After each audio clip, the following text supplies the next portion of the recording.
Good evening. Welcome to the December 15, 2025 regular city council meeting. We'll begin with the Pledge of Allegiance led by Councilmember Palmer. I pledge allegiance to the flag of the United States of America and to the republic for which it stands, one nation, under God, indivisible, with liberty and justice for all. Clerk, call the roll. Beauchamp. Here. Goodlow. Here. Lopez. Here. Elliott. Here. Miller. Here. Palmer. Here. Thompson. Here.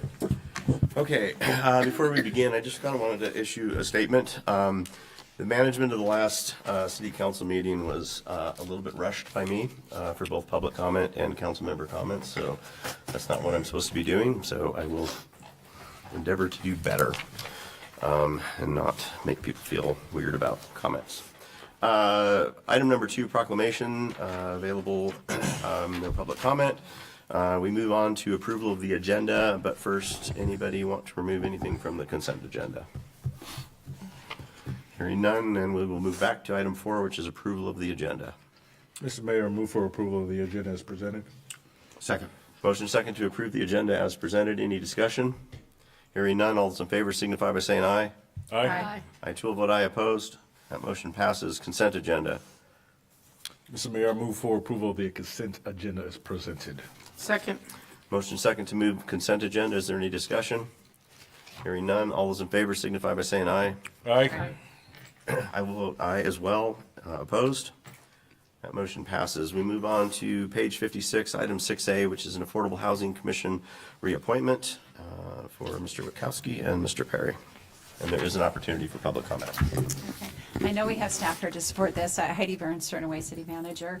You have before you a recommendation from a subcommittee of the Affordable Housing Commission to reappoint John Perry and, let's see here, sorry, and Dan Witkowski to, for a second term or additional term to the Affordable Housing Commission. And I know John is here tonight, and he may want to say a couple words. Mr. Perry, you're welcome to speak if you'd like to, but you don't have to. Okay. Or not. Anybody in the audience wish to speak regarding these reappointments? Nobody online? Council? Mr. Mayor, I move for the approval of the Affordable Housing Commission reappointments of John Perry and Dan Witkowski. Second. We have a motion second to reappoint John Perry and Dan Witkowski to the Affordable Housing Commission. Is there any discussion? Just appreciation for those that are serving on there. John especially, who has been in our community a very long time and serving in many facets on many different aspects of our city. So thank you, John.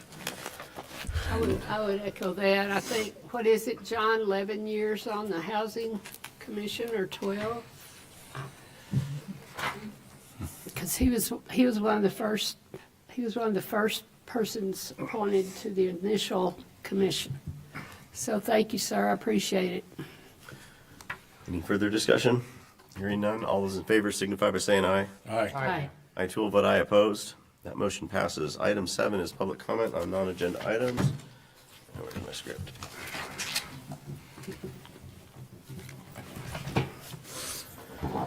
Okay, 3-minute limit.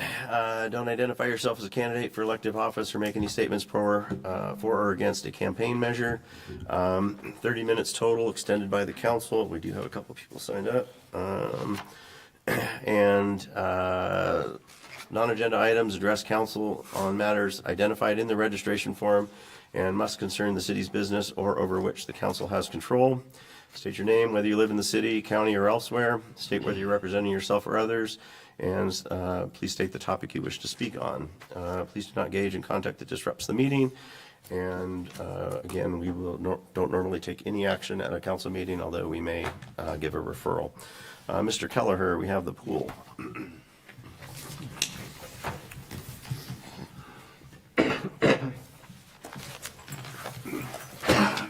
Thank you, Mr. Mayor. I'm Pat Kelleher, City, speaking on the pool. Pool first. Theorem is it's frosting on the cake. Okay? It makes the work the government does, pools, parks, it's frosting. Okay? Corollary to that theorem is it, oh boy, you drop below that 12% like Yakima, close that pool. I'll put the chain up. No problem. Okay? They found a little money, keep their swim teams going, but they're going to close their indoor pool this spring. Back in May 20th, 25, this year, I submitted any feasibility study, consultant report or on replacement of the pool, current planning for pool replacement. The response I got is the city has not conducted any feasibility or planning for a pool replacement at this time. I think the pool needs a study done as to what our baseline is currently. Just like the college did to submit their capital funding to the state. They said they needed $9 million worth of repairs. The state didn't fund it, but they had a baseline. Now, if you go back into your capital improvement plan from 2024, the pool's not even listed. You have $50 million out there slated in 2027 for a community center, which I found interesting.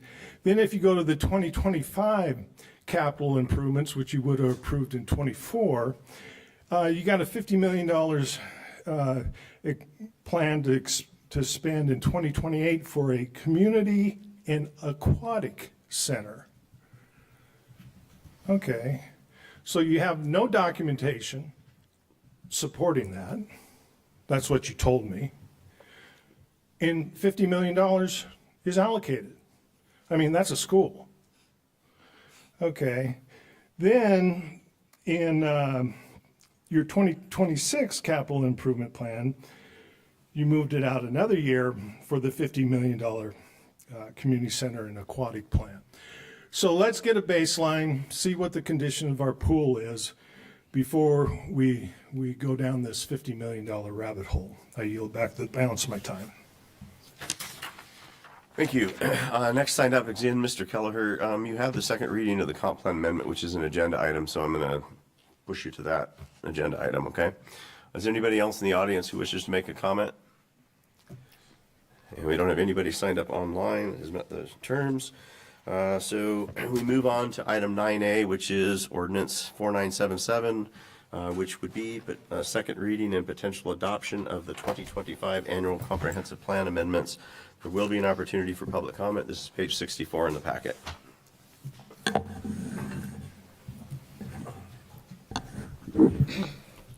Good evening, Mayor, City Council. Stacy Henderson, Planning Manager. I'm here to present the second reading for Ordinance 4977 for the proposed 2025 Annual Comprehensive Plan Amendments.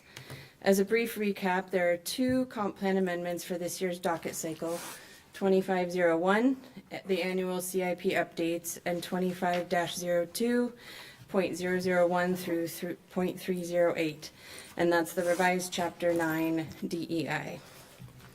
On November 13th, the Planning Commission held a public hearing to consider the two docketed amendments.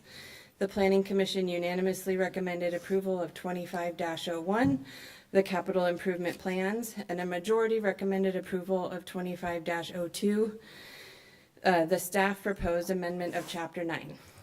Their approval of 2502 came with clarification that the approval in no way indicated a stance or preference by the Commission, and the 2026 rewrite process should utilize the original existing chapter as a starting point, not the revised version as edited. On December 1st, Council held a public hearing to consider the two docketed amendments. Staff recommended Council adopt 2501 and 2502 and conduct first reading of Ordinance 4977 as recommended by the Planning Commission. For 2501, after the November 13th Planning Commission hearing, corrections to tables 23, 27, and 29 were submitted to Community Development staff and were provided to City Council at the hearing. Council voted to include the corrected charts in Amendment 2501 before second reading. The Parks and Recreation Improvement Plan will be updated in 2026. Exhibit A of Ordinance 4977, which begins on page 70 in your packet, includes those corrected charts as requested. 25-02, at the December 1st public hearing, Council approved Amendment 25-02 with corrections, adopting the revised Chapter 9 as proposed by the DEI Commission at the hearing in lieu of the staff revised chapter in the packet. Exhibit B of Ordinance 4977, which begins on page 77 in your packet, includes the revised Chapter 9 as proposed by the DEI Commission at the hearing. Staff recommends council move to approve the second reading and adoption of Ordinance 4977, 2025 Annual Comp Plan Amendments as presented. Any questions of staff? Council?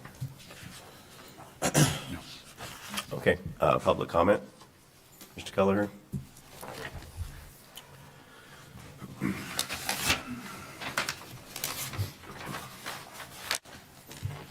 Thank you, Mr. Mayor. Pat Kelleher, Ellensburg, speaking on the docket number 2 for the comp plan amendment.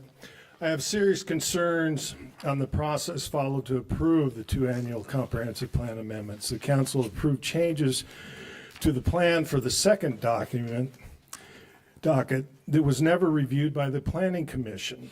In the extensive comments at the December 1st meeting were not timely, circumventing the planning process.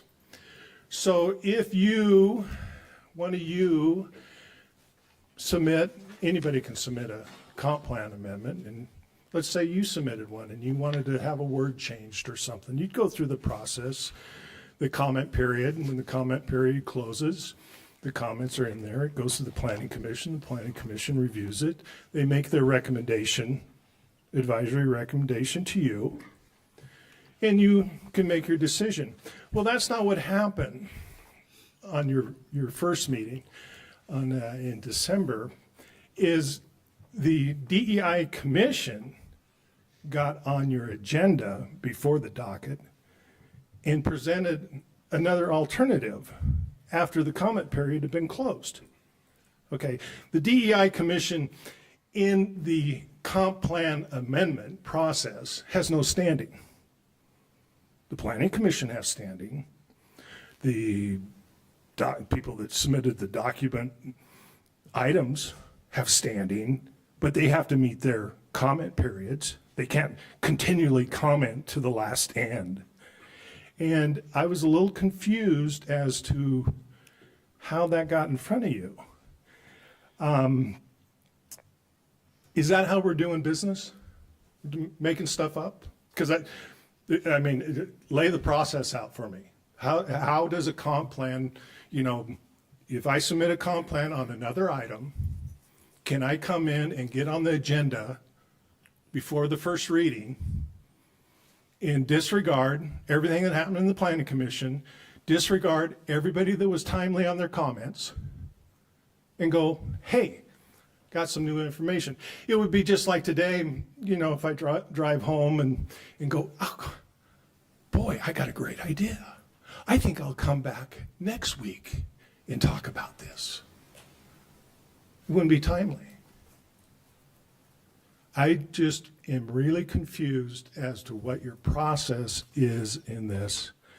And I don't think the people that took time to docket into the planning, into the comp plan amendment, participate in the process, were giving fair share, and other people, I don't know, they're making stuff up. Thank you, Mr. Back Kelleher. in balance. Anybody else in the audience? Do you want to address it, or I would defer to legal for that if you want. do you want to address the legality of the actions taken at the last meeting? Right. The DEI Commission, as one of the city commissions, has a right to communicate with council on issues involving the DEI Commission. Separately, council had the ability to revise the Planning Commission's recommendation. That's what council chose to do. Both of those items are provided in city code, so council's decision follows our city code process. Okay, thank you. Anybody else in the audience wish to speak?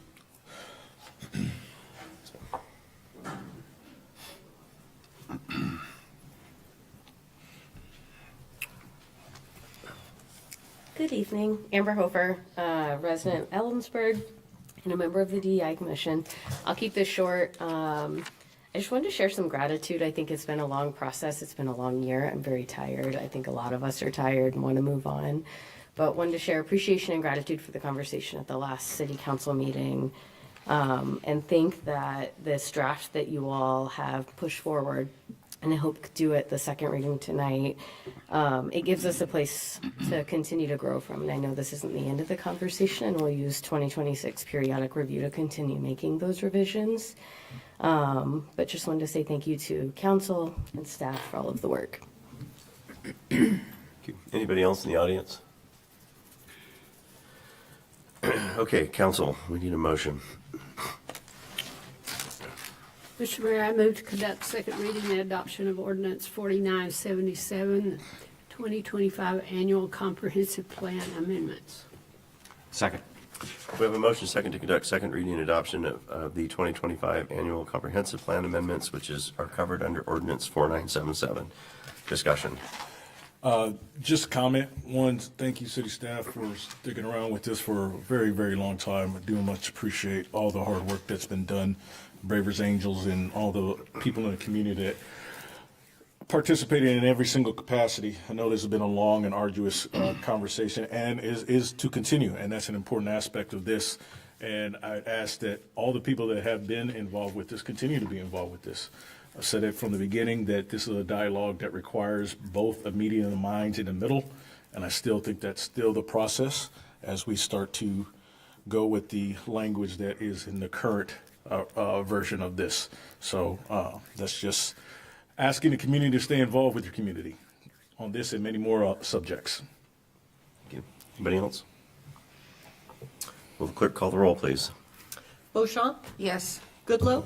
Yes. Lowquist? Yes. Miller? Aye. Palmer? Yes. Thompson? No. Elliott? Yes. An ordinance of the City Council of the City of Ellensburg, Washington, amending the comprehensive plan adopted by ordinance number 4785 and set out in chapter 15.120 of the Ellensburg City Code. Okay, item 9B, which is resolution 2025-32, page 104 in the packet. This is a fiscal year 2026 pay plan for not represented employees, and apparently we have a visitor. Good evening, Mayor and Council. This is Lisa, HR Director from Florida. Thank you for letting me join remotely. What I have for you tonight is Resolution 2025-32, which is to create a fiscal year 2026 pay plan for non-represented employees.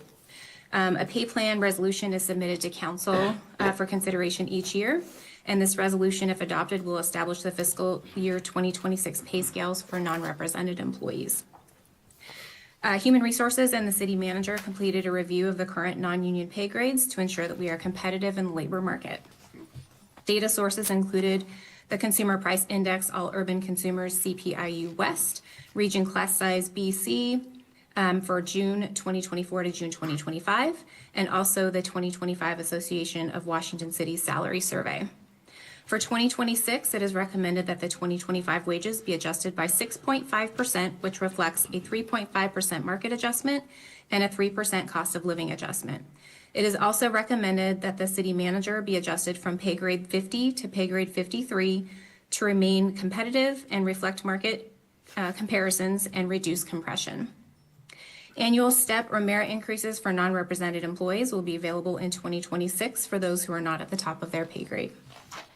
For fiscal year 2025, Council approved an additional $50 per month in VEBA benefit as part of the transition to the AWC Employee Benefits Trust for a total of $150 per month. This resolution will continue the monthly HRA VEBA contribution at $150 per month for non-union benefit eligible employees in 2026. The financial impact for this resolution is $654,969. Of that amount, $542,557 is salary and wages. $75,811 is wage-associated payroll costs such as retirement, FICA, disability insurance, and the Washington Paid Family Medical Leave costs. And $36,500 is to continue the additional $50 per month VEBA contribution for 2026. Of the total cost, approximately $403,070 will be paid by the general fund. A significant portion of those costs are administrative services and will be reallocated to other funds as part of the city's standard cost allocation process. The total impact to the general fund is approximately $251,196 after allocation. Staff recommends approval of the resolution 2025-32 as presented, including the necessary budget adjustments. And I would be happy to answer any questions. Council, questions of staff? Hearing none, is there anybody in the audience who wishes to speak? There's nobody online. Council,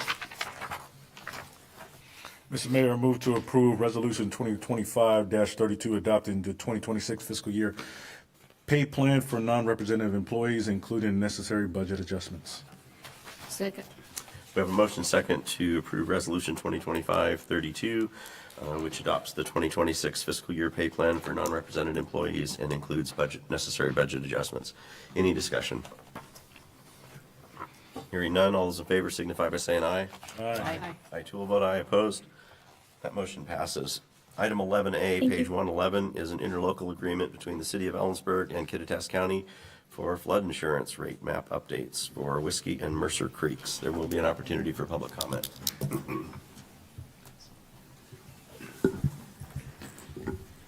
All right, and as they're getting started, we have Arden Thomas with us and Rebecca Springer, who's our Water Resources Manager, and also Dan Carlson will be presenting tonight. And I just want to, in advance, say thank you to the county for the work. The last few years, we've been working very closely together to update and work together on flood mapping and modeling. And so you're going to hear a little bit more about that tonight. And then you have before you a request to approve an interlocal agreement to finish this work.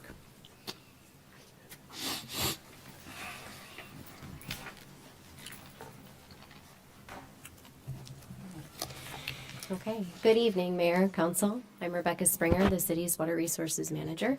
And tonight, in collaboration with Dan Carlson and Arden Thomas, we will be bringing forward a request to consider approval of the proposed interlocal agreement between the city and Kittitas County for flood insurance rate map updates for Whiskey and Mercer Creeks. It's important to note that since your packets were printed, the ILA has been approved and signed by Kittitas County, and a copy of that is on file now.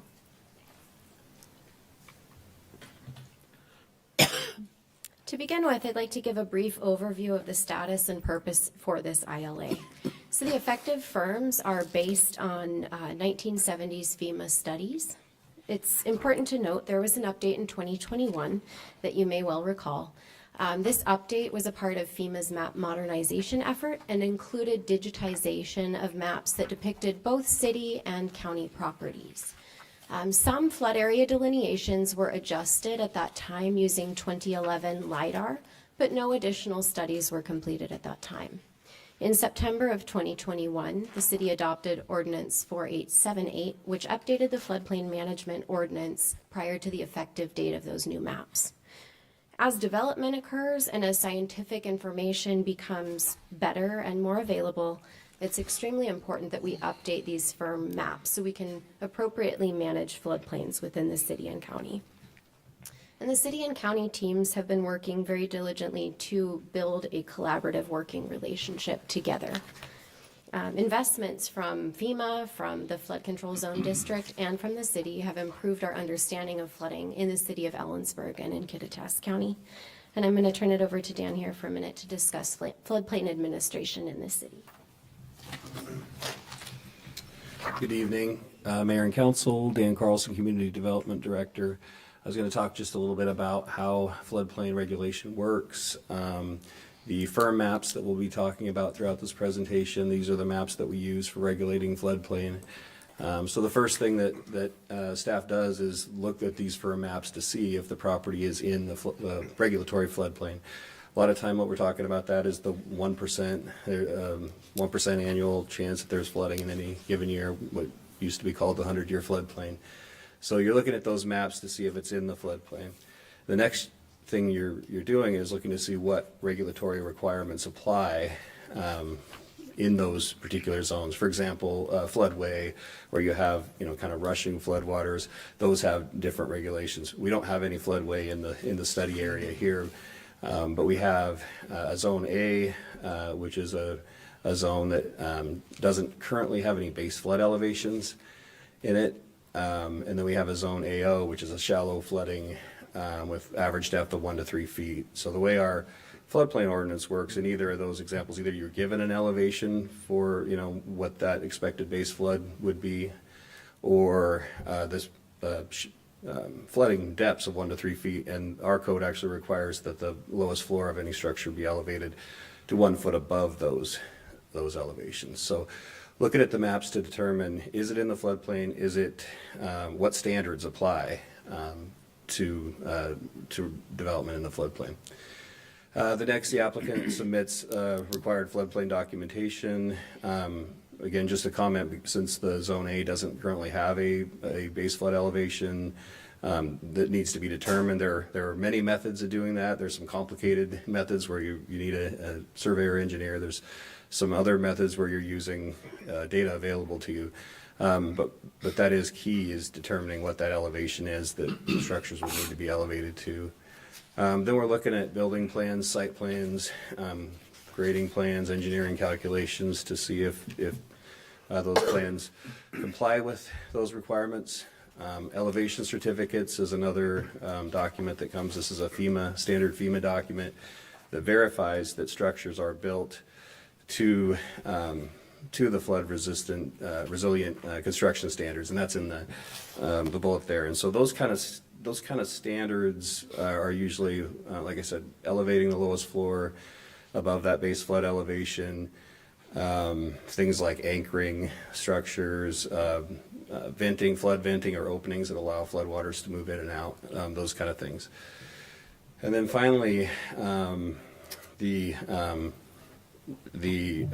staff evaluates the storage and conveyance, and so that's where we talk about compensatory storage a lot of times, where if fill or a structure is placed in the floodplain, it needs to be replaced with an excavation of an area that's the same in volume, elevation, and is also hydraulically connected to that source of flooding. So those are the steps currently, and those are how we use these firm maps to regulate the floodplain. Oops.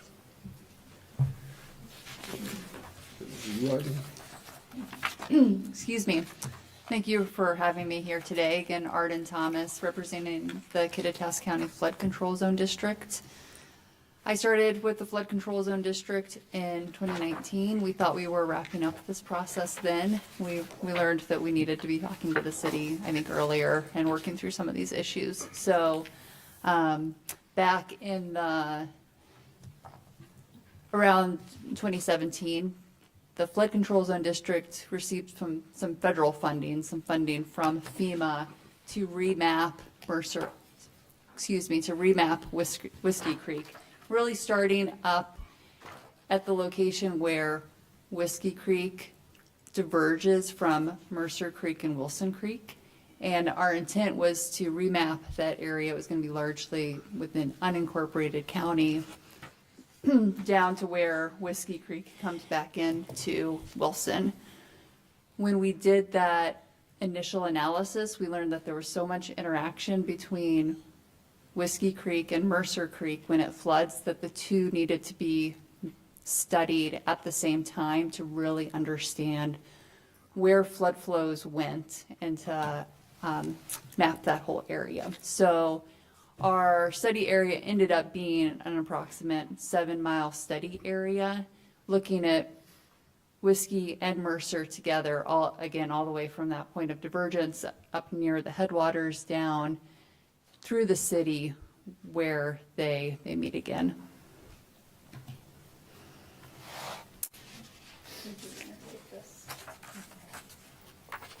So we certainly have some change to flood impacts over 50 years of development. We have improved technology with better accuracy and better understanding. We've had several flood control projects and definitely are experiencing some climate and hydrologic changes. So this changes the existing and projected impacts for peak flows for volume and for when that peak flow actually does occur. So in order to keep up with these changes, this is the purpose of the ILA. What you see here is a brief overview of the recent investments and studies that have helped to improve our understanding. So the city completed storm modeling using our Department of Ecology Stormwater Capacity Grant funding, and integrated that also into the FCAP-funded urban flooding analysis and model integration. This analysis also had collaboration from Kittitas County, and the city's work has also been integrated into the county's projects, such as the Whiskey Creek Siphon Project and the initial Whiskey Creek reroute feasibility analysis, as well as the hazard mitigation plan. I'll have Arden touch on those a little bit more in detail in a moment. But we also wanted to recognize the significant Reeser Creek Levee expansion project, although it does fall, important to note, within a different firm area than the one we're speaking on tonight. Arden, did you want to? I'll add a few things. I think a few just main messages. We are talking about the regulatory maps that are used by communities for their floodplain regulations. And these have flood insurance implications. So those are requirements that the county doesn't impose, the city doesn't impose. It's a federal requirement. Really, the deal that the federal government has made with communities is that if you utilize our maps and you enact minimum regulatory standards associated with our maps, we will make flood insurance available in your community, number one, but then they also have sometimes when it's required. And this is when there's a federal hook, the most common being that you have a federally backed mortgage. And then at that point, the federal government requires through your lender that if you're within one of these mapped flood zones that you maintain a flood insurance policy. So that's a lot of the focus of some of the discussion around it. This modeling and having our understanding of flooding kind of be reflective of kind of the state-of-the-art science, and then having that match up with regulatory requirements really makes flood alleviation work more credible and more defensible. So we'll be talking in a little bit more depth about the Whiskey Creek reroute feasibility analysis, a project that the Flood Control Zone District is advancing right now, has to do with flooding in the John Wayne Trail up to Bowers Road vicinity, where we're seeing a lot of development. And anytime you change things for the purposes of alleviating flood risk, you also have to look at, are you making flooding worse for others in the city of Ellensburg? It's, are you making flooding worse in the city of Ellensburg? And having these tools so that we're using those to evaluate these projects, and then knowing that that's consistent with the regulatory process really does help provide better projects. So that's one thing I wanted to emphasize. I was recently here talking about the hazard mitigation plan, and I think what I really want to emphasize is that the work that we've done through the FCAP study most recently has been used by the city to help inform some of the actions you might be interested in including in that plan as we update it.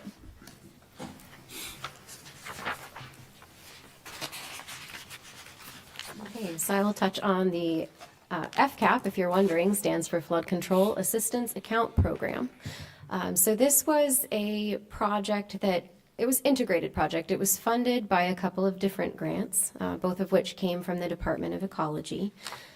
So we had a $400,000 FCAP grant and $130,000 from the Stormwater Capacity Grant, which I mentioned already. And we also had a match, so $105,000 was provided as an in-kind match from the Flood Control District.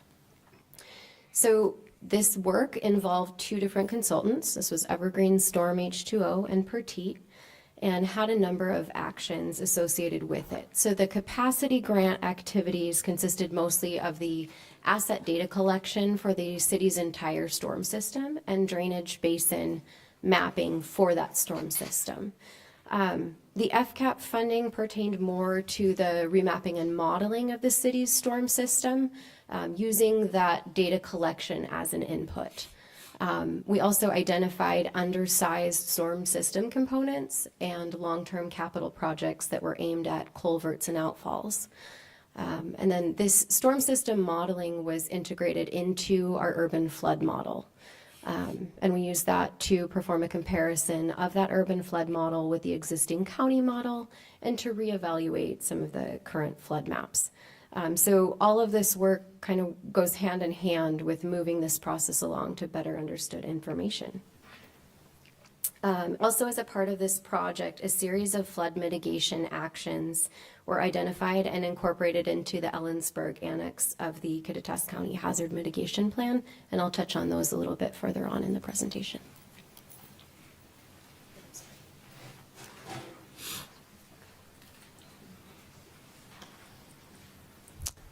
So this flood risk evaluation and mapping, it is based on two-dimensional hydraulic modeling. This is a modeling technique that is particularly well suited for areas where once water goes out of channel, it can take a number of different flow paths, and that flow routing can be more complicated. So that was the tool that the Flood Control Zone District started with when we started mapping these areas. We made a number of updates in response to feedback from the city.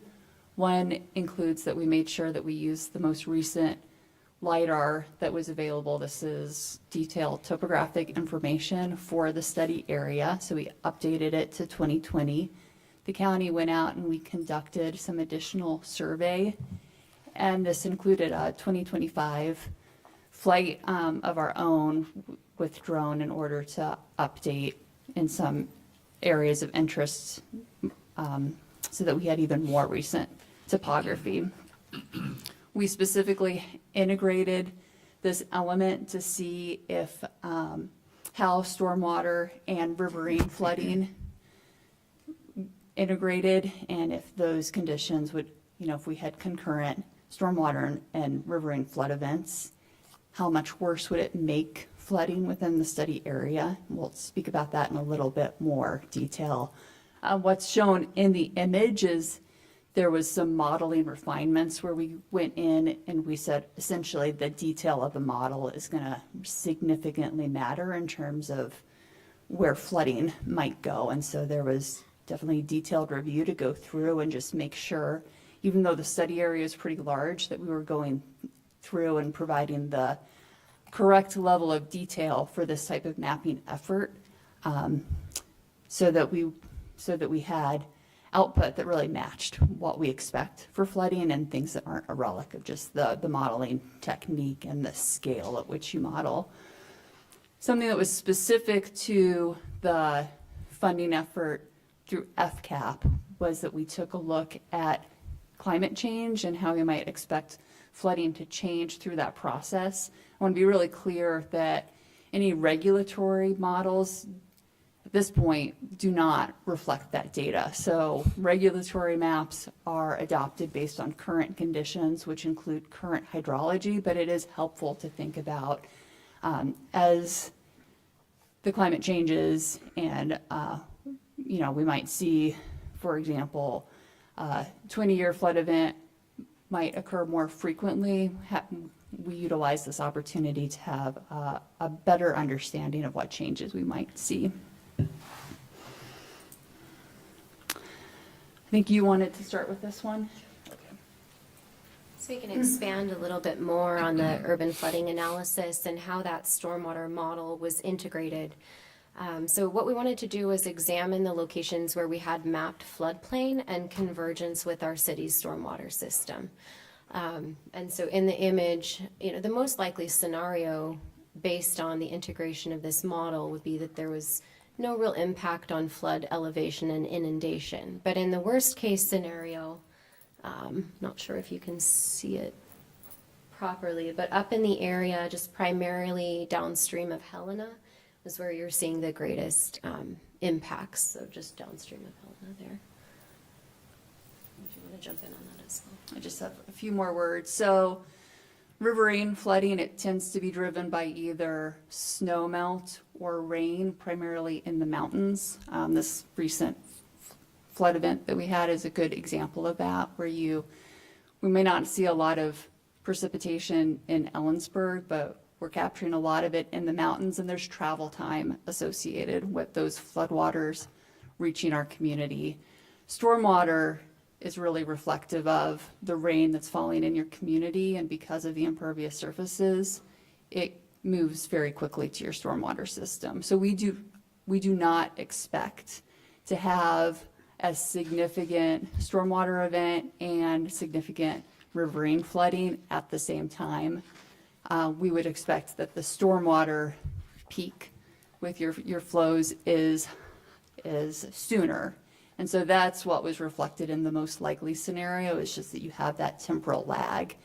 We did utilize the modeling to make a really conservative assumption and say, what would be the impact if we happen to see those two different kind of events hit at the same time? And what we learned is that even under that scenario, which is not very likely, that we wouldn't see significant changes in how we were mapping the mapped floodplain boundary. Arden, can I ask a question? I'm glad you kind of talked about this because I was kind of interested in understanding a little bit. Your analysis on the flood water along with the storm water and its overlapping is interesting as far as where the city development is now.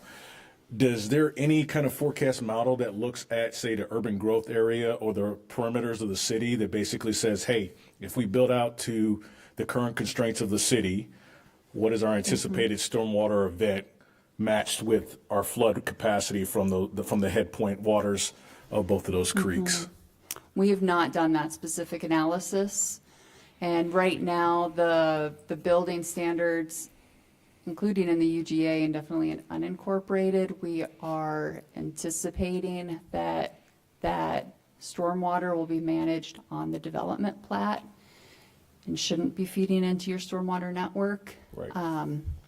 But it would be really useful work to do, to go ahead and take it to that next step and look ahead in terms of development. I think the other thing that's challenging is sometimes we don't know this. We can make generalizations about the development, but we don't know the specifics, especially around stormwater systems.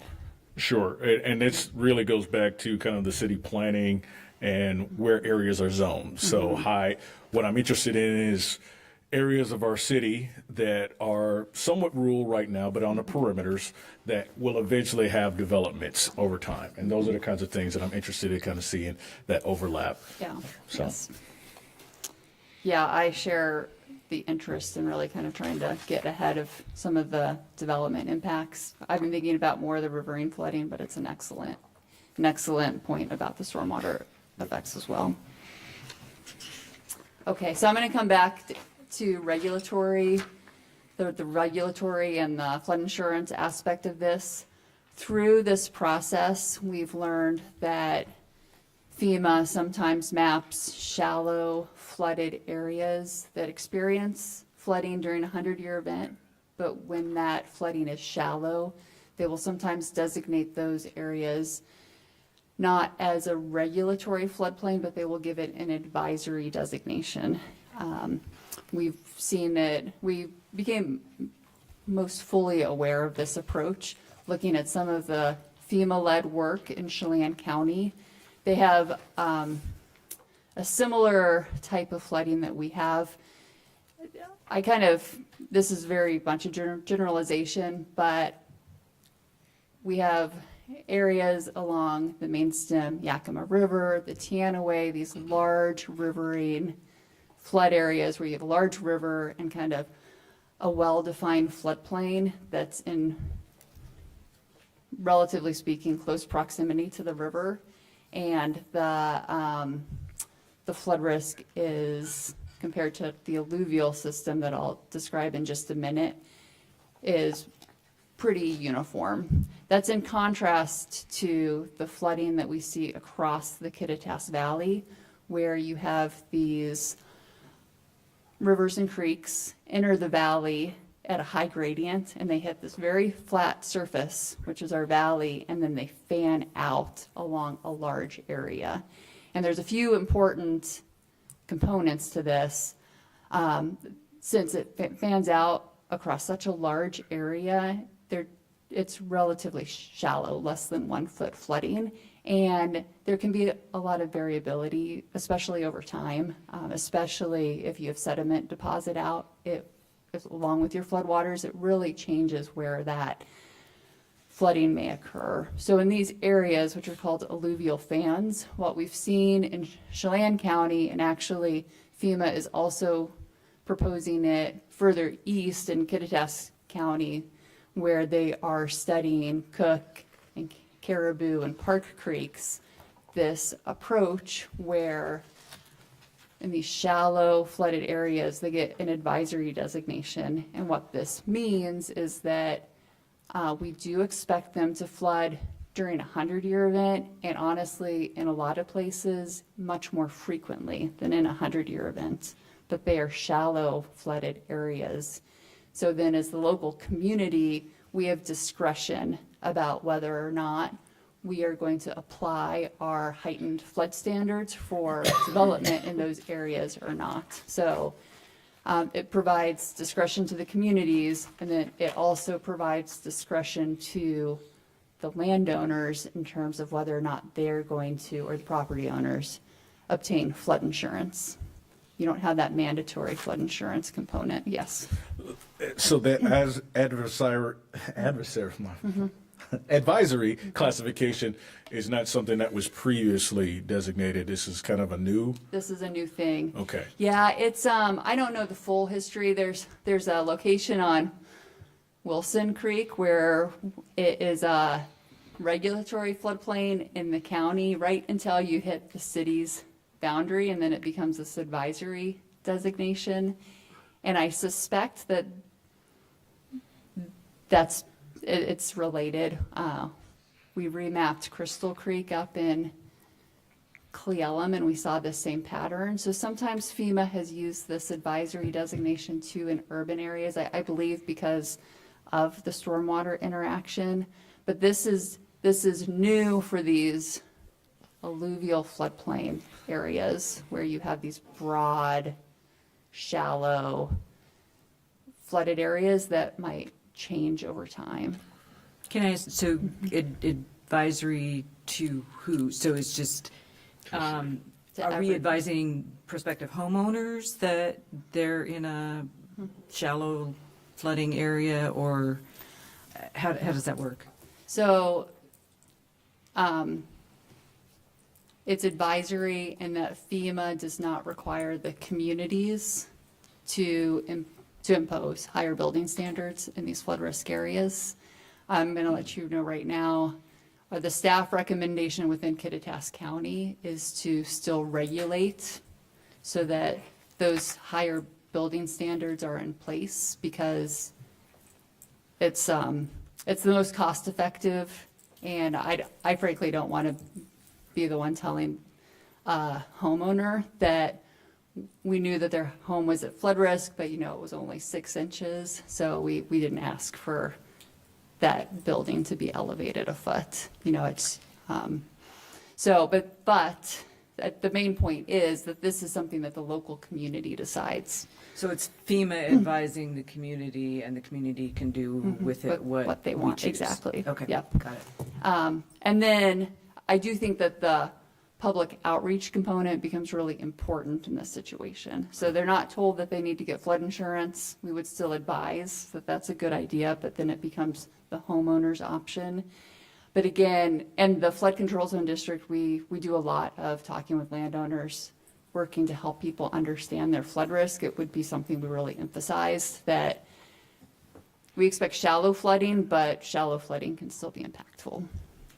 It'll be interesting over time what this advisory classification means across the country, not just in Washington, because obviously it's going to drive a lot of decision makings in local community like ours. Yep.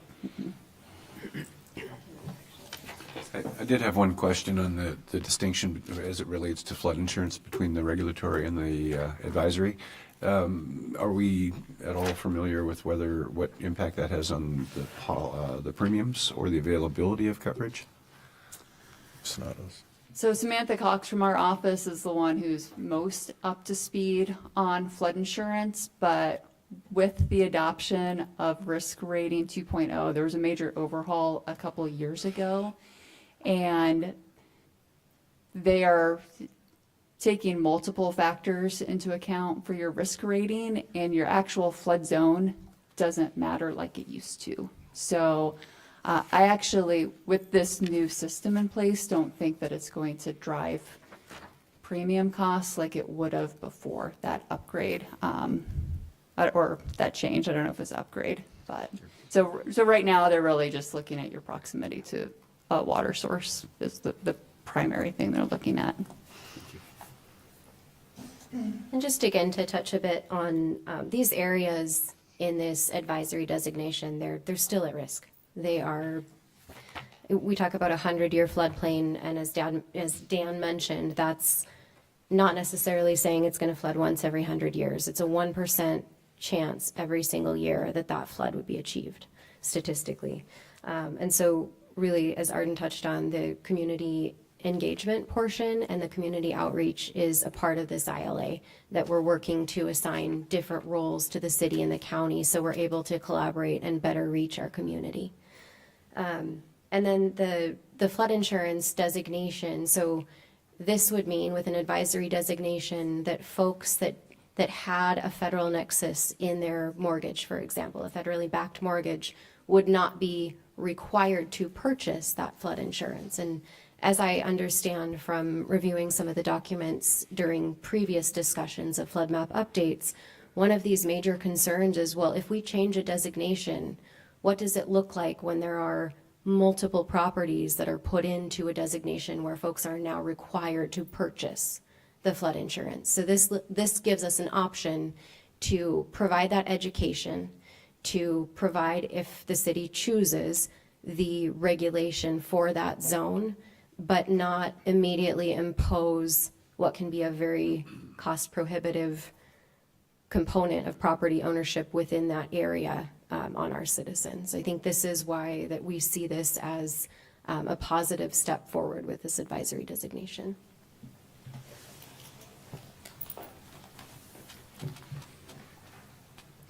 So the interlocal agreement that is before you tonight proposes a city and county submittal to FEMA. It's called a letter of map revision, a LOMAR, which would revise the firms for Whiskey and Mercer Creek. This would result in some changes to how we regulate floodplain. One thing would be just a more accurate identification of flood risks, and reducing the reliance on the maps that we have now, because we have the information gleaned from the study to support that. One thing this approach does is replaces that old unnumbered A zone and AO zone with the zone AH, and then the shaded zone X, which is the advisory zone that we were talking about. So AH is areas that are more deep, higher velocity kind of flooding, and then the shaded zone X are ones that are more of that shallow, lower velocity flooding. So one benefit would be base flood elevations that are established for that AH zone. Those are the current A zone doesn't have those base flood elevations, so that's some predictability and for developers, for staff, and determining that. And then the new shaded zone X, as we talked about, advisory doesn't carry that mandatory flood insurance requirement. It is an education opportunity, as people want to look into developing in the floodplain or researching property. And then, as Arden had discussed, the development standards are at the discretion of the community, and so that's something that we'll be looking at, is what are the applicable floodplain standards to apply to that zone X.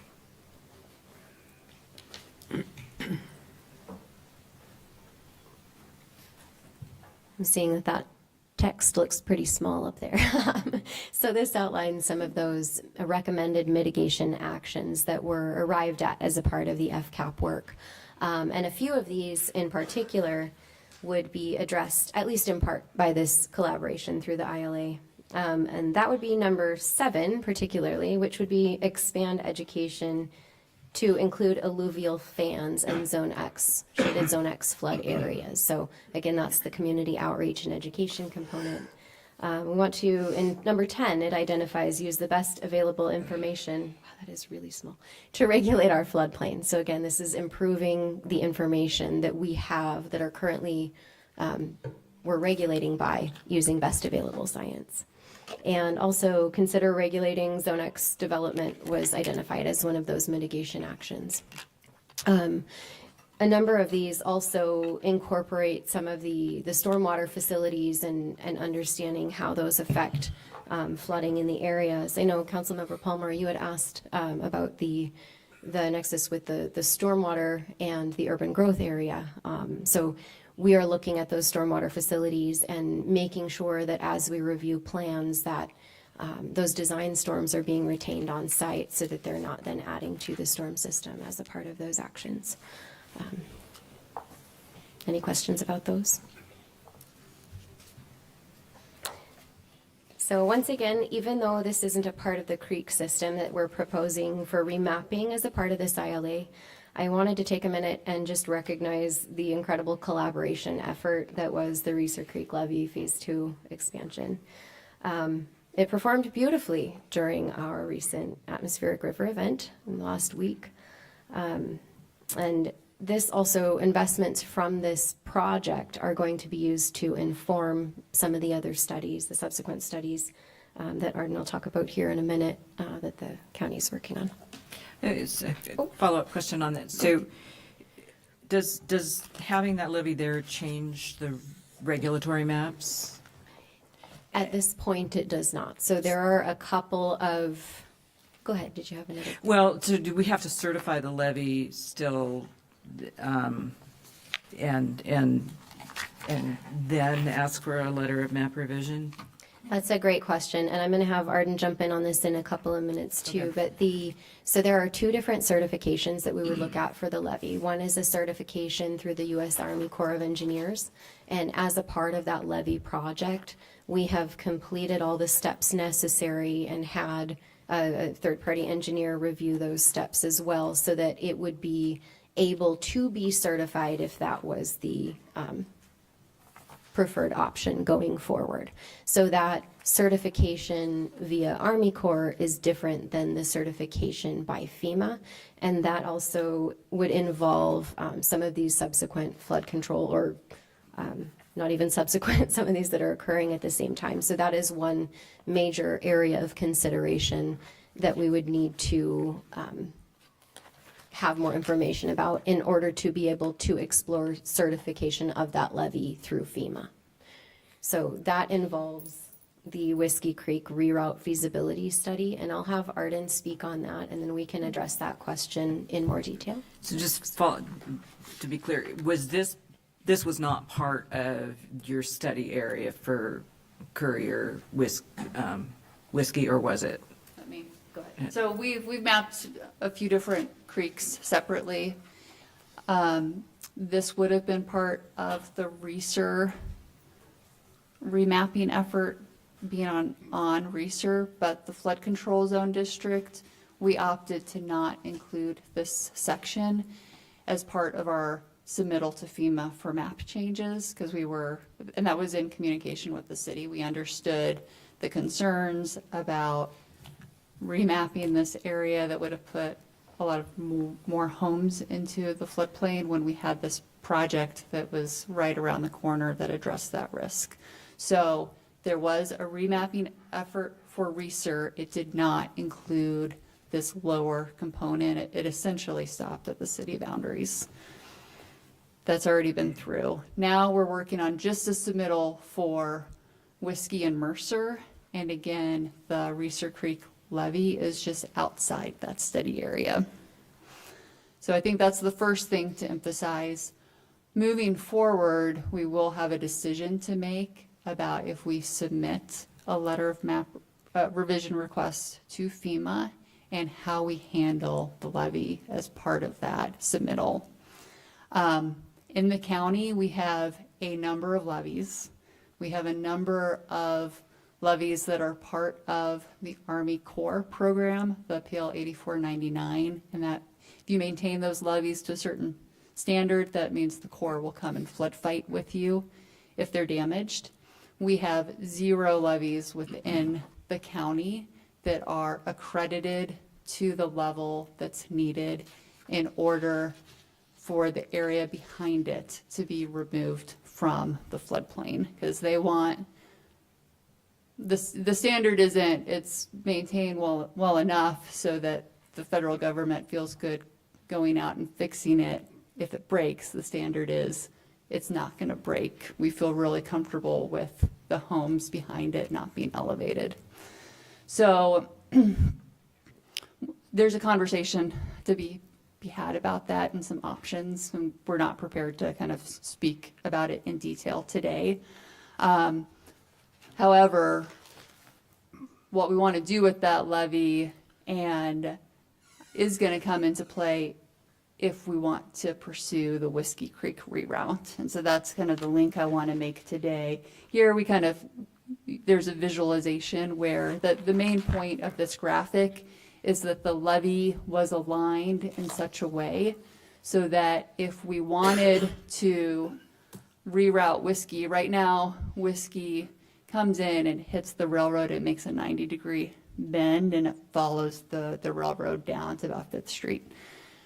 There is the option that instead we route Whiskey across the railroad. We've had some initial conversations with BNSF about doing that.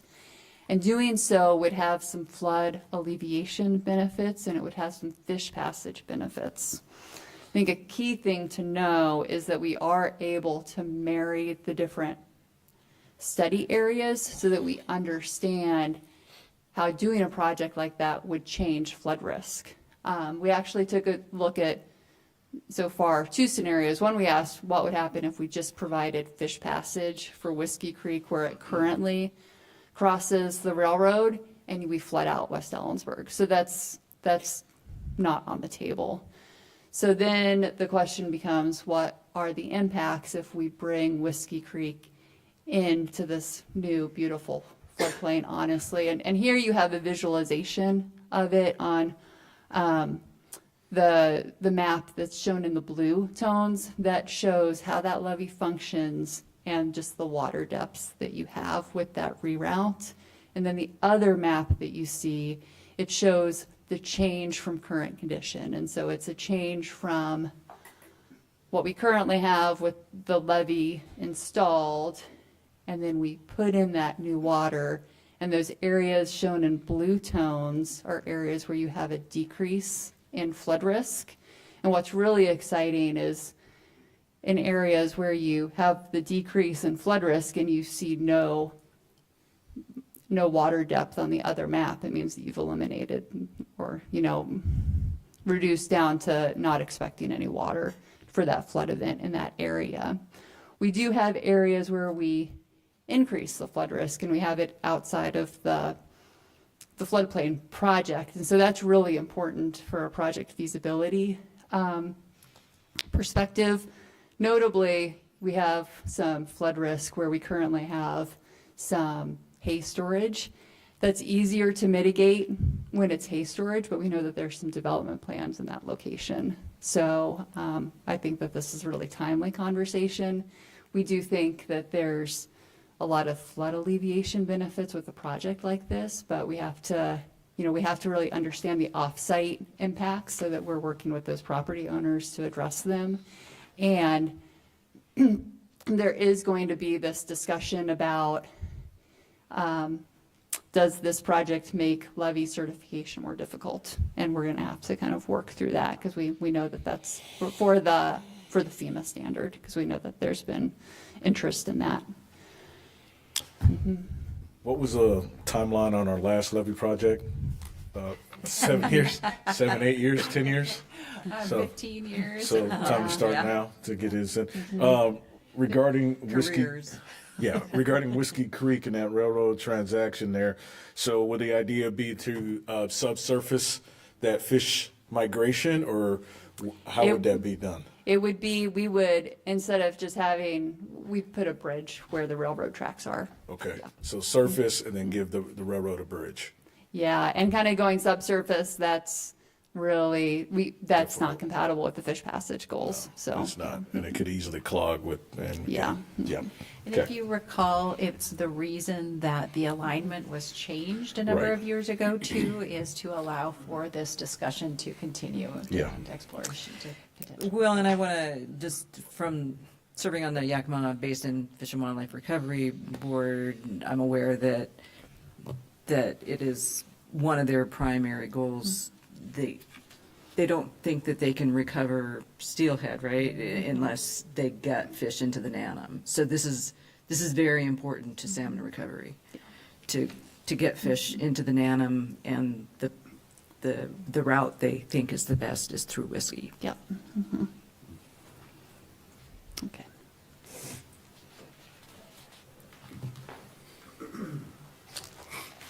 Okay, so just to wrap this up, the floodplain mapping needs to be updated. The project, the studies that we presented to you tonight have provided some essential information for better understanding of the flooding in our area. This mapping approach that's in there favors individual local decision-making over federal requirements. And the city and county have been working to build a more collaborative partnership. The interlocal agreement sets out responsibilities for each party in submitting this LOMAR to FEMA to update the mapping. The ILA has been signed by Kittitas County, and we believe that under this ILA we can improve floodplain management and educate our community about flood risk more proactively. So for those reasons, staff recommends that council move to approve city manager's signature on the interlocal agreement. Council, questions of staff? I have one more. So I assume we're going to have to change the ordinance just because the A's and O's and X's are going to have to change, right? If your code does not have an AH designation, I know the county's does not, it will require an ordinance update. So it's possible you'll have to change it just to make sure that all of FEMA's letters match. Right. Your code is probably written in such a way that this is a formal update to their flood insurance study. And so it's just submitting the LOMR doesn't require an ordinance update, but that's a very good point. We're discussing that there might need to be an ordinance update. There definitely will be if the intent's to regulate shaded zone X, and it's likely that it will be needed to include AH as well. So are the maps in the ordinance, or is that? They're separate? referenced, they're included by reference. Okay, Yeah. so we wouldn't have to, Right. just for the maps. Any further questions of staff? Anybody in the audience? Nobody like? Go ahead. Mr. Mayor, I move to approve the city manager's signature on an interlocal agreement between the city of Ellensburg and Kittitas County for flood insurance rate map updates for Whiskey and Mercer Creek as attached or in substantially similar form. Second. We have a motion second to approve the city manager's signature on the ILA agreement between the city and the county for flood insurance map updates for Whiskey and Mercer Creeks. Is there any discussion? Hearing none, all those in favor signify by saying aye. Aye. I too will vote aye opposed. That motion passes. Item 11B, page 159, is another interlocal agreement between the city and the county. We're just getting along really well. We are getting along really well. Thank you, Mayor. Heidi Barron-Sternaway, City Manager. You have before you an agreement with Kittitas County, and this is to pool opioid funds resulting from the settlement of claims against pharmaceutical supply chain participants. And so the city and county are both recipients of some of these funds. These are restricted funds and have limited uses, which are generally related to treatment and prevention of substance use disorders, specifically opioid. So the city and county were both part of the One Washington Memorandum of Understanding, and the county is estimated to receive about $2 million through this settlement. The city is, we're estimated to get about $500,000. And recognizing the limited use for these funds, we've had discussions about the importance of working together to distribute these funds. And so this would create expectations between the city and the county to go out for requests for proposals. It would have representation of both city and county and would come back to each body and the Board of County Commissioners and City Council to approve the recommendations that came from those folks. And to do the specific reporting, the county would be the administrating agency for those funds, and so the city would provide the funds to the county. They'd administer those with the agreements and do the payments and provide a reporting structure to the city. They also, with the agreement, frames about up to a 10% administration fee to do that work. And each year, the county would also, or the city would decide how much of those funds to pool together. And then each party would be responsible for reporting to the oversight agency, which is the Greater Columbia, Greater Columbia region for the Opioid Abatement Council.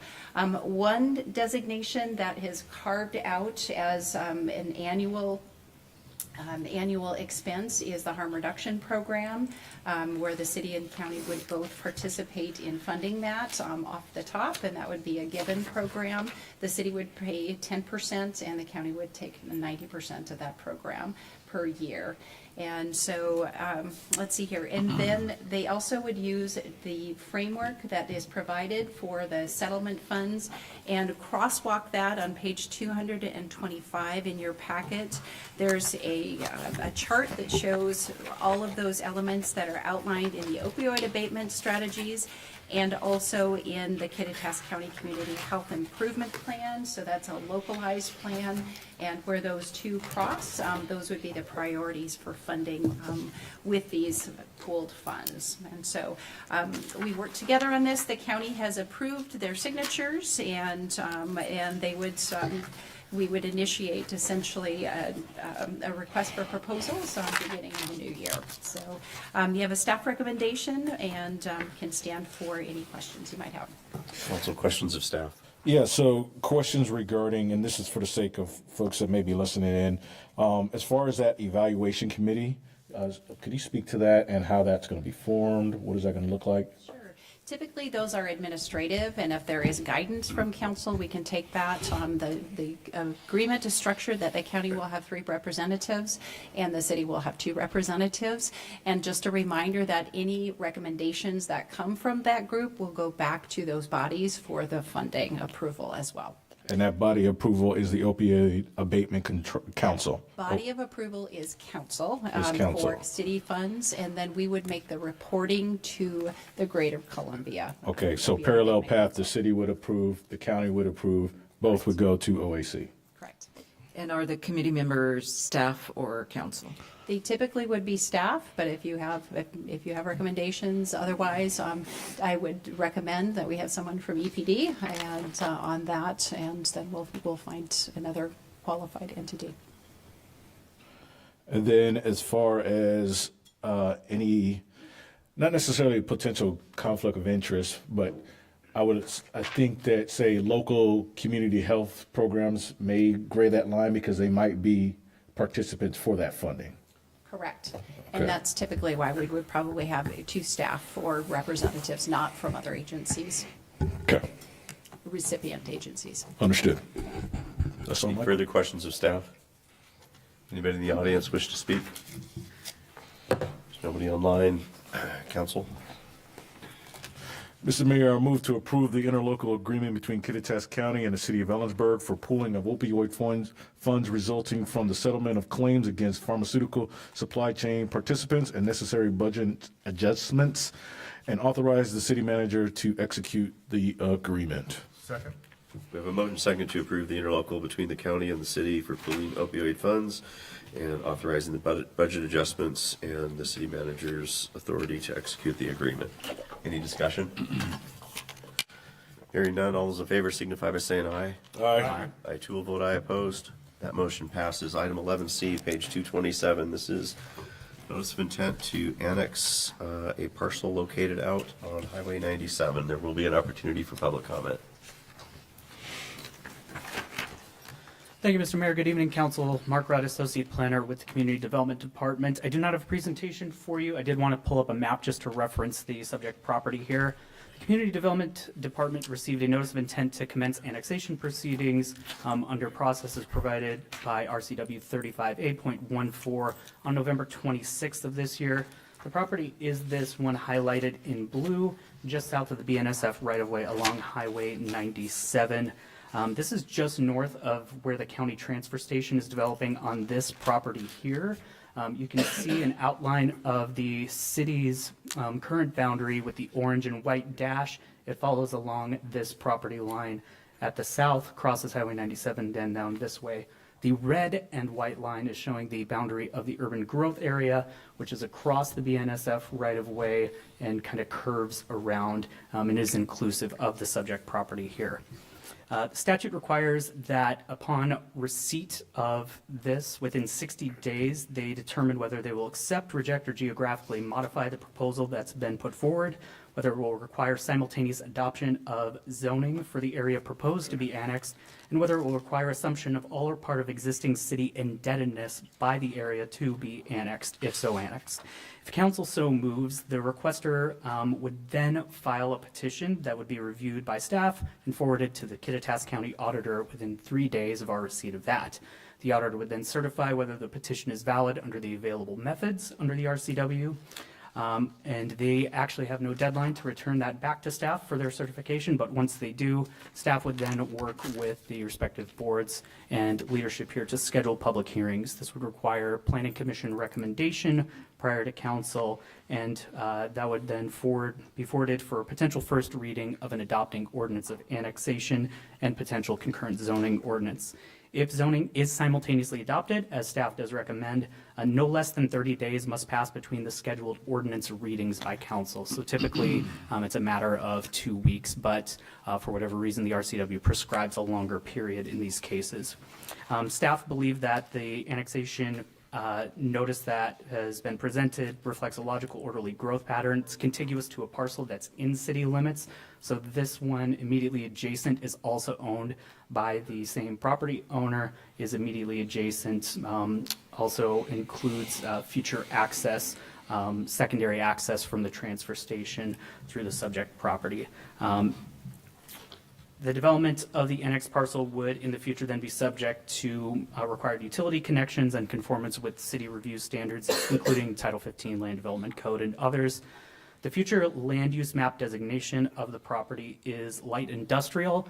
Within the comprehensive plan, the only zoning option within the future land use zoning conversion table is the light industrial zone, or IL. And so staff would also then recommend that simultaneous adoption within the future. So with that, staff recommends council move to approve the intent to commence annexation proceedings, set the annexation as shown on the map of Exhibit 3 on page 233 of your packet, direct for simultaneous adoption of IL zoning, and require assumption of any portion of existing city indebtedness by the area to be annexed. With all of that, I'm happy to stand for any questions. Council, questions of staff?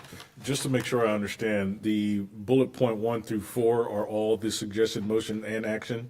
Correct. They are all separate but related decisions that need to be made at the same time. At the same time? Yep. Okay, I don't know what to say. Just want to make sure. Any other questions? Anybody in the audience? Have at it. Mr. Mayor, I move for number 1, consider notice of intent to commence annexation proceedings. Number 2, set annexation area as shown on the attached map. Number 3, direct simultaneous adoption of zoning as provided for in this agenda report.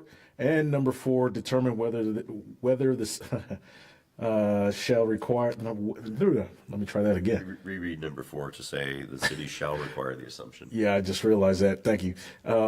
Number 4, the city shall require the assumption of all or any portion of existing city or town indebtedness by area of to be annexed.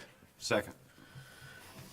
So a motion second to 1 through follow 4. the suggested motion and action on page 227 in the packet, which includes intent to consent to commence annexation, set the annexation map as shown, also simultaneous adoption of zoning provided in the agenda report, and to require that the area will assume any portion of existing city or town debt. Discussion. Hearing none, all those in favor signify by saying aye. Aye. I too will vote aye. Opposed? That motion passes. Item 12A, Manager's Report. All right, good evening, council. A couple things to note, at your January 5th meeting, you do have a public hearing scheduled to update your 6-year transportation improvement plan to accommodate the funding that was acquired for the roundabout at Tannum and Anderson Road, and also the overlay project. And let's see here, a couple other things to call out, just to highlight the Ellensburg Fiber Extension Project. It was a project that was completed about $500,000 that provided broadband out to our city well sites and provided wireless access to a number of homes out there, and also wired up our 3 city wells with fiber, which is fantastic for improved communications. And so all done through a federal grant and state match, and that got some highlights with the state broadband office. They did some tours around to the sites that were funded around the communities. So just a reminder that your schedule changed. We canceled the study session for the January 5th meeting. We'll hold an informal reception. You're welcome to bring your families. We'll just have a few cupcakes and coffee, a little opportunity to socialize, starting at 6 p.m. on January 5th. And then we did set a study session for January 20th. That's a joint study session with the DEI Commission to talk about Chapter 1.88. So you'll have plenty of opportunities to have meetings in January. And we did talk, and in fact, I received an email from the County Public Works Director tonight. The county commissioners will consider a letter to Commerce to continue with the feasibility study for the Public Facilities District. And so the folks from Upper County and our staff went to visit the county commissioners this last Monday, and they wanted to move forward with that project. So those discussions continue and steps forward continue. And I believe the Conference of Governments will be considering a funding recommendation to help support that feasibility study at their meeting this week. Just a reminder, we do have some holiday hours. We have them posted on our website. On Christmas Eve, we will close at noon, and on New Year's Eve, we'll also close our city facilities at noon. And so, and I keep forgetting to remind folks, we were awarded the location for the Places Conference in 2026, and I don't know if you've heard that from other entities. It's October 7th through 10th. We'll see 300 to 400 folks in our communities, and that's the Main Street Conference, and an opportunity to show off our community. So some really great things to be proud of and to highlight. So. Is that during Brewfest? No, it is not. Brewfest is in January. Well, that's right. Yeah, excellent.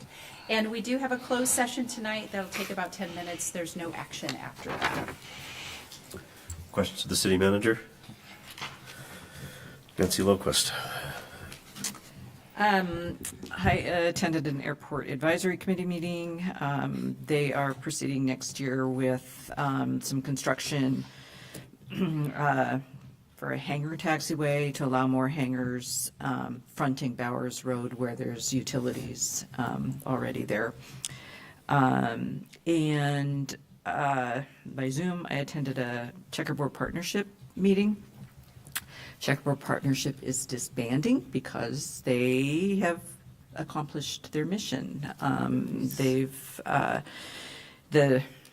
checkerboarded land in the Tainum is going to the U.S. Forest Service. In the Cabin Creek area, that goes to DNR Trust lands. The Clallam Ridge, just kind of all the moving parts got decided, and so about 2/3 of that will go to DNR Trust land, and Kittitas County will be the beneficiary of those lands. And then 1/3, which is about 3,500 acres, will be owned by the Nature Conservancy and co-managed with the Yakima Nation. And then they're going to enlist the Mountains to Sound Greenway to help with the recreation impacts in management. So it will be forest land forever. It will be that they will manage timber harvests, and that income will help pay for the community forest needs. Which will include recreation and habitat, and they'll be sending a management plan to the state RCO, Recreation Conservation Office. And so, but as they develop that management plan, they'll be reaching out for community involvement, mostly in Upper County, but hopefully they'll, if you see a survey, you can take it. And they will be establishing a community forest advisory committee. Yeah. So particularly the impact on Clallam and Roslyn is important, but I know a lot of Lower County people recreate up there as well. So. And they've already done a lot for fire management, fire hazard management on that land through the Nature Conservancy. So anyway, that's all I have. We had a DEI commission meeting, and this week I have COG and the Left Board meeting. That's all I have. Parks and Rec canceled this month. Library, not a lot, just gearing up for their birthday celebration in January and preparing for all the budget stuff that's coming down. Josephine's a little. And then I always kind of refer to Rich on the Kitcom stuff because it comes out of my mouth not very eloquently. So that's it. Josh? Nothing for tonight. Parks was canceled and couldn't make the other meeting, so Merry Christmas to everybody. Yeah, thank you. Affordable Housing Commission, looking forward to January. We looked at one possible proposal for some funding. We decided to wait on that until January when we have a second one, make sure that we have funds for both of those. UAC, solid waste, Yakima Basin Fish and Wildlife are all future meetings. Law and Justice is coming up, and I will let Rich take care of Kitcom. David? Arts last week, Planning Commission meeting, no meeting in December, and then this week is TAC, Transportation Advisor. So Nancy and I have COG. They're also moving forward with a proposal to do some economic development hiring. So that's a good step for them. So if you want to be part of that process, those meetings are open. I did do the Developmental Disabilities Advisory Committee meeting last week. And fair warning, I pointed them squarely at the Affordable Housing Commission and the PTAC Commission. They had two sort of unmet goals on their list. They had a list of 12 things. Two of them related to transit and affordable housing, and they seemed very timely, so I pointed them your direction. The EMS meeting got delayed till next week, and KitCon was last week, and we're doing well. We've effectively doubled our staffing since last year. We need to effectively we need to add 6 more positions to get back to where we need to be, but the infrastructure money is coming in a little bit ahead of our schedule, and we're spending it on things that are hopefully strategic and making improvements into the system. So those meetings are public too. They're the second Thursday of each month at 1:30 out at Fire District 2's Station 21, which is out on the Vantage Highway. And we are going to move into an executive session. This is to talk about course of collective bargaining, 10 minutes, and we expect no decision other than to adjourn when we're done. Can we go to the bathroom really quick first? Yeah, bathroom. Make it even 10 minutes. It's not so embarrassing.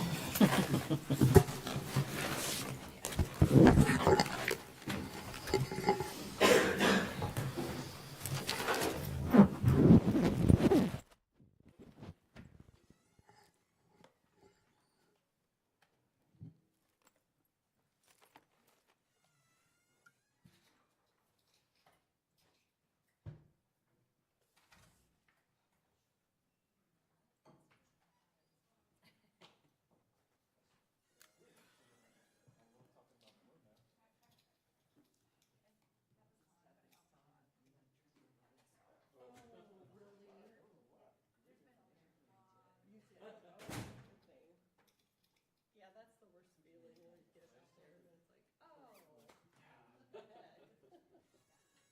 Did you sign stuff? I've signed everything except the collective bargaining agreements because that's in the executive session. Okay. But everything else is signed. Okay, no problem. And here's this. But there's 3 collective bargaining agreements I got to sign, but I think it's that. Oh, it is. Okay. There's that. Nope, that's fine. Awesome, thank you. That is commitment, but if you're near Gainesville, you're gonna find a great open bar to at least 4 a.m. if you happen to be in that area of the state. 20 feet above sea level, it's hot. There's lizards everywhere. Oh man, but Florida, they know how to party late at night, boy, let me tell you. It's great.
I'm sorry, they were OPEIU contracts. Yeah, they were. And, I was like, I didn't think that there was something there, but. motion to adjourn, please. David? We're adjourned. Switch.